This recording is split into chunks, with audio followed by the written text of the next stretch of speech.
Tidak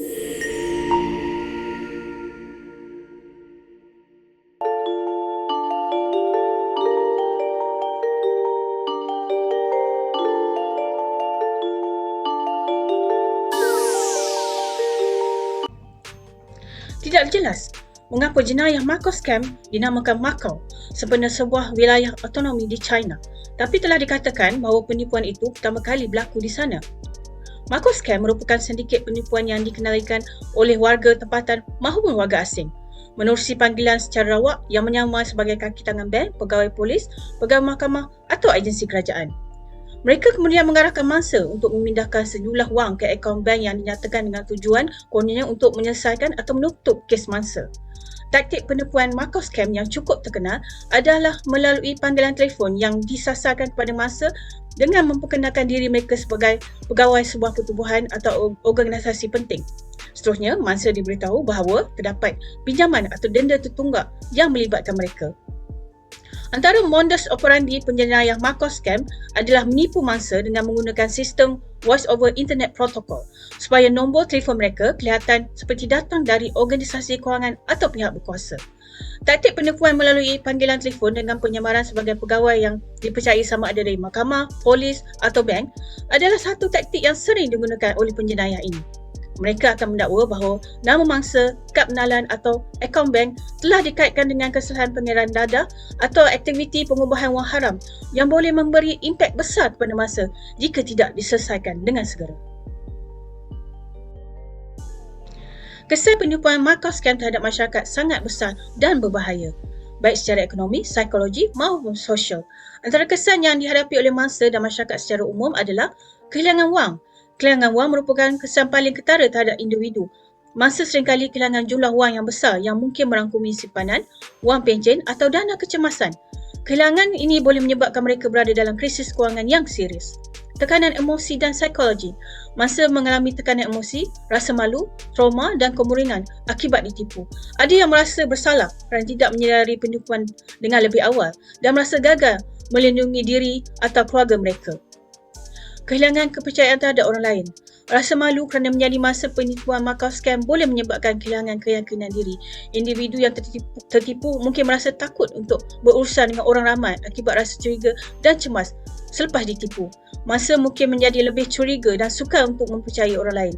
Mereka mungkin mengelak sebarang urusan yang melibatkan kewangan atau komunikasi dengan orang yang tidak dikenali yang boleh mengasingkan mereka dari persekitaran sosial.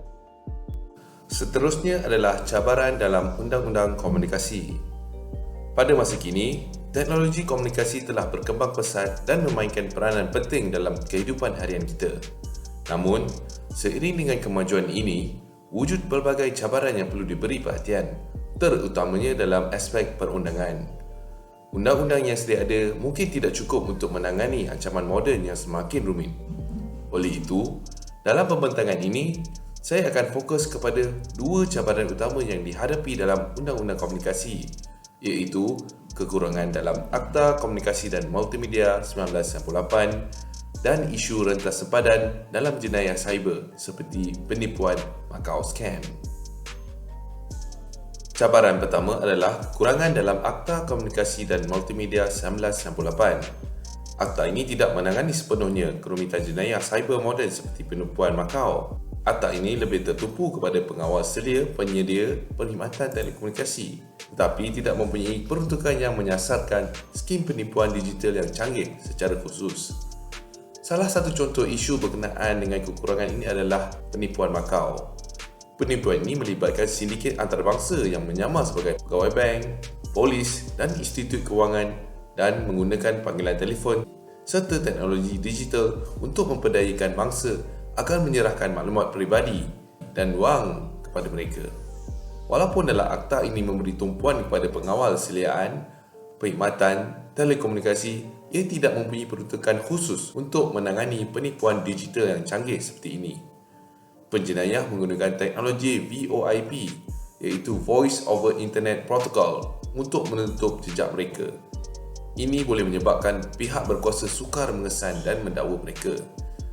Ketiadaan mekanisme ini khusus dalam undang-undang untuk menangani teknik cyber moden ini memperlihatkan kelemahan dalam akta ini untuk menghadapi jenayah digital yang semakin kompleks.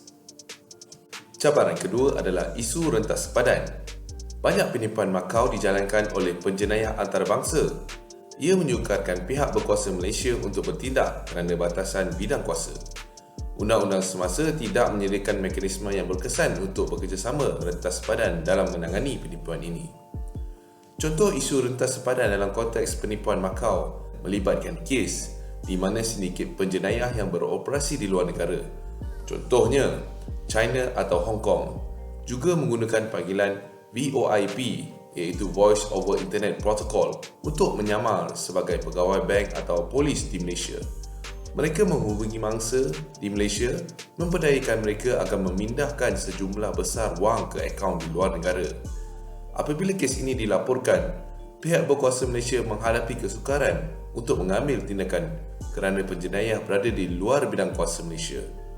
Tanpa kerjasama yang efektif dengan negara luar dalam menjejaki penjenayah ini, maka proses ekstradisi dan mengumpul bukti menjadi rumit dan menyebabkan penjenayah terus bebas dan wang yang dipindahkan sukar untuk dijejak atau dipulihkan. Salam sejahtera semua. Kita akan meneroka topik kritikal yang memberi impak kepada individu dan organisasi, iaitu isu penipuan Macau yang berkait rapat dengan Undang-Undang Komunikasi. Dalam era di mana teknologi berkembang pesat, undang-undang bergelut untuk mengikuti perkembangan semasa dan terkini, terutamanya dalam bidang telekomunikasi. Dengan peningkatan penggunaan komunikasi digital, para penipu atau scammers telah menemui cara baru untuk mengeksploitasi kelemahan teknologi, mewujudkan cabaran untuk pengguna dan penguatkuasaan undang-undang.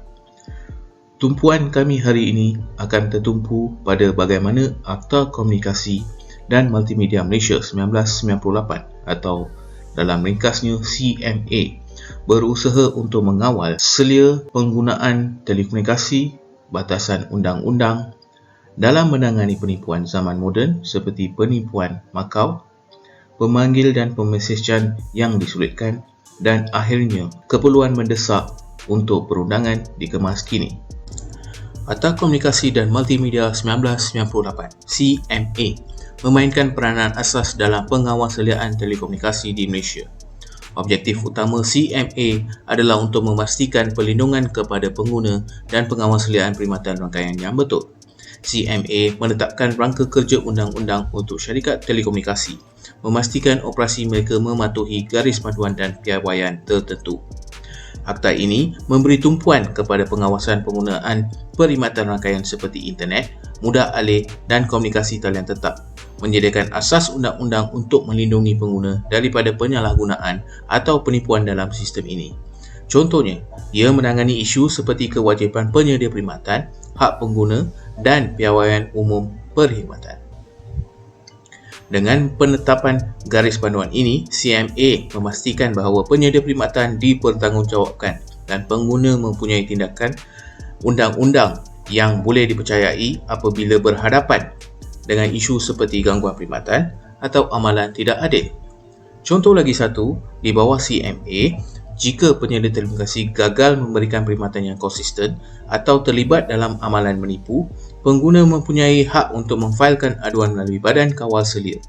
Ini adalah untuk memastikan pengguna dilindungi daripada eksploitasi oleh penyedia perkhidmatan. Walaupun CMA telah menyediakan rangka kerja untuk mengawal selia telekomunikasi, akta tersebut masih menghadapi had atau batasan yang ketara, terutamanya dalam memerangi bentuk penipuan digital yang canggih. Salah satu cabaran utama ialah tindakannya yang tidak mencukupi untuk menangani penipuan yang melibatkan teknologi canggih seperti pemesejan yang disulitkan dan penipuan ID pemanggil. Penipuan ini telah menjadi lebih canggih dalam beberapa tahun kebelakangan ini sehingga menyukarkan penguatkuasaan undang-undang untuk mengesan dan mendakwa pesalah. Selain itu, terdapat kekurangan peruntukan yang jelas untuk mendakwa penipu, terutamanya mereka yang beroperasi dari luar negara. Ramai penipu menjalankan operasi mereka dari bidang kuasa asing. menjadikannya lebih mencabar kepada pihak berkuasa Malaysia untuk mengambil tindakan undang-undang. Tanpa peruntukan untuk kerjasama merentasi sempadan atau permohonan luar wilayah, tindakan undang-undang adalah terhad dan menyebabkan mangsa jenayah ini diabaikan tanpa perlindungan yang mencukupi. Sebagai contoh, mangsa Makau Scam mungkin menerima panggilan daripada Jabatan Polis Tempatan yang sah kerana penipuan ID pemanggil. Walaupun terdapat penipuan yang jelas, rangka kerja undang-undang semasa di bawah CMA berjuang untuk menangani penipuan tersebut, terutamanya apabila penipu beroperasi dari luar negara. Penipu yang sering menggunakan aplikasi pemesejan yang disulitkan menjadikan komunikasi mereka hampir mustahil untuk dipintas atau dikesan. Begitu juga dengan penipuan ID pemanggil yang membenarkan penipu untuk menyamar atau menyembunyikan nombor telefon mereka, menjadikannya kelihatan seolah-olah mereka membuat panggilan daripada organisasi yang sah seperti bank atau agensi kerajaan. Walaupun ini adalah taktik biasa dalam penipuan moden, Akta CMA masih dilihat tidak menyediakan mekanisme yang teguh untuk mengatasinya dengan berkesan. Susulan kepada batasan undang-undang tadi, terdapat keperluan yang jelas dan mendesak untuk mengemaskini CMA dan perundungan telekomunikasi yang berkaitan untuk menangani taktik penipuan moden dengan lebih berkesan. Kemaskini undang-undang harus merangkumi peruntukan yang menyasarkan secara langsung kaedah yang digunakan dalam penipuan moden, seperti komunikasi yang disulitkan dan penipuan ID pemanggil. Dengan menangani isu ini secara jelas, penguatkuasaan undang-undang akan mempunyai tata cara dan kelengkapan yang lebih baik untuk menjejak dan mendakwa pesalah. Contohnya, pengemaskinian undang-undang mungkin memberi mandat kepada semua penyedia telekomunikasi melaksanakan sistem pemantauan masa nyata untuk menandakan corak yang mencurigakan seperti pelbagai panggilan daripada nombor palsu atau komunikasi yang disulitkan yang cuba menyembunyikan penipuan. Perkara ini kemudiannya akan mencetuskan penyiasatan atau amaran segera, mencegah kemudaratan selanjutnya kepada pengguna. Tambahan pula, garis panduan yang lebih jelas diperlukan berhubung dengan tanggungjawab penyedia telekomunikasi. Pembekal perkhidmatan harus lebih bertanggungjawab untuk memantau aktiviti yang mencurigakan pada rangkaian mereka. Ini termasuk melaksanakan teknologi yang lebih baik untuk mengesan panggilan palsu atau mesej yang disulitkan yang digunakan dalam penipuan dan melaporkan aktiviti yang mencurigakan kepada penguatkuasa undang-undang dalam masa nyata.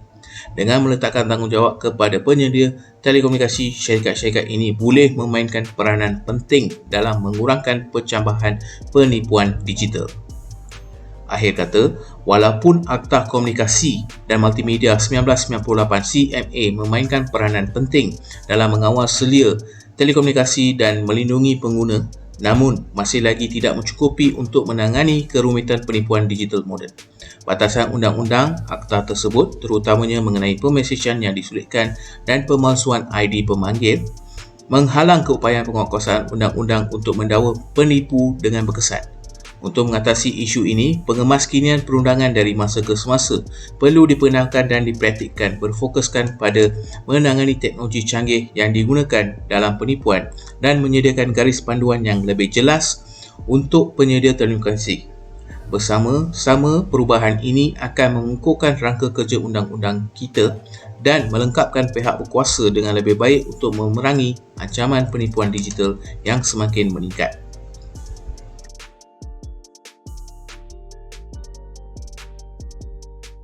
Terdapat 3 cara bagaimana undang-undang komunikasi boleh menangani sesuatu isu.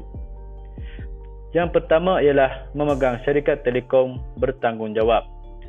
Undang-undang komunikasi harus mewajibkan syarikat telekomunikasi melaksanakan sistem pengesanan penipuan yang lebih kukuh.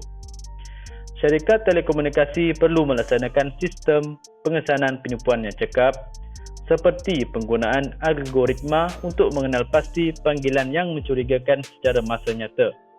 Sebagai contoh, jika terdapat panggilan yang berulang dari nombor yang tidak dikenali ke banyak nombor, sistem harus dapat melaporkan corak ini secara automatik kepada pihak berkuasa. Ini dapat membantu dalam mencegah penipuan dan melindungi pengguna dengan lebih efektif. Yang kedua ialah kerjasama penguatkuasaan undang-undang dengan Telekom.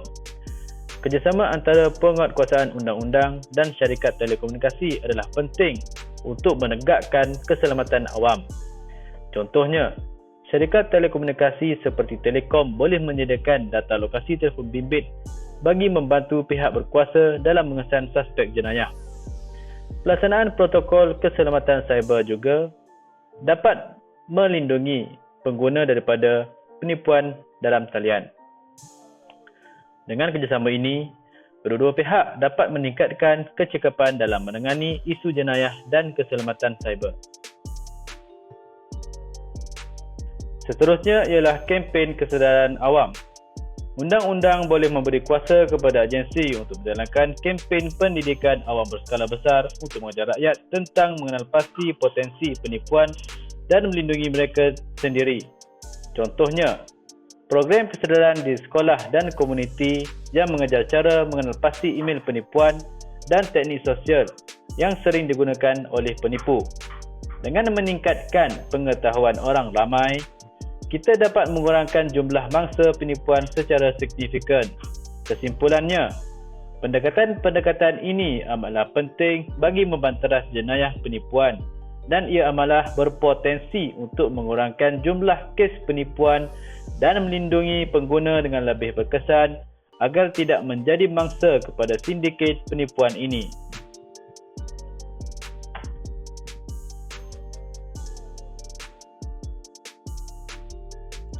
Beberapa cadangan untuk menambah baik undang-undang komunikasi di Malaysia adalah perlu untuk menangani cabaran yang ditimbulkan oleh penipuan makau. Semakan dan pindaan menyeluruh Akta Komunikasi dan Multimedia 1998 adalah penting untuk memasukkan peruntukan khusus yang menangani penipuan dan penipuan cyber. Pindaan kepada Akta Komunikasi dan Multimedia perlu dilakukan untuk menangani penipuan digital yang semakin meningkat. Pertama, takrifan penipuan digital harus dijelaskan supaya tindakan undang-undang lebih mudah diambil. Kedua, tanggungjawab penyedia komunikasi perlu dipertingkatkan untuk memastikan mereka proaktif dalam mencegah penipuan. Akhir sekali, penalti yang lebih berat perlu dikenakan terhadap syarikat yang cuai dan dalam melindungi pengguna. Pindaan ini akan membantu memperkukuhkan perlindungan terhadap penipuan digital dan meningkatkan tanggungjawab penyedia perkhidmatan. Malaysia perlu memperkukuhkan hubungan dengan agensi penguatkuasaan undang-undang dari negara lain untuk pengesan penjenayah yang beroperasi di luar sepadannya. Kerjasama ini boleh dilaksanakan melalui perjanjian dua hala atau pelbagai hala yang membolehkan perkongsian maklumat risikan secara pantas dan telus. Selain itu, penyiasatan bersama antara negara juga boleh membantu dalam menangkap dan mendakwa penipu dengan lebih berkesan. Langkah ini akan mempercepatkan proses pengesanan penjenayah, memperluaskan akses kepada maklumat dan memastikan tindakan undang-undang diambil dengan tegas tanpa mengira lokasi operasi penjenayah tersebut. Dengan memperkukuh kerjasama ini, Malaysia dapat meningkatkan keberkesanan dalam menangani penipuan rentas sepadan yang semakin meningkat. Penggunaan teknologi canggih seperti kepintaran buatan AI dan pembelajaran mesin adalah penting untuk mengesan dan mencegah penipuan secara masa nyata. Syarikat telekomunikasi perlu mengimplementasikan teknologi ini untuk mengenal pasti aktiviti mencurigakan dan memberi amaran kepada pihak berkuasa dengan segera. Dengan langkah ini, penipuan dapat dikesan lebih awal, mengurangkan kerugian dan meningkatkan keselamatan serta kepercayaan pengguna terhadap sistem telekomunikasi. Pendekatan proaktif ini adalah langkah penting dalam menghadapi ancaman penipuan di era digital.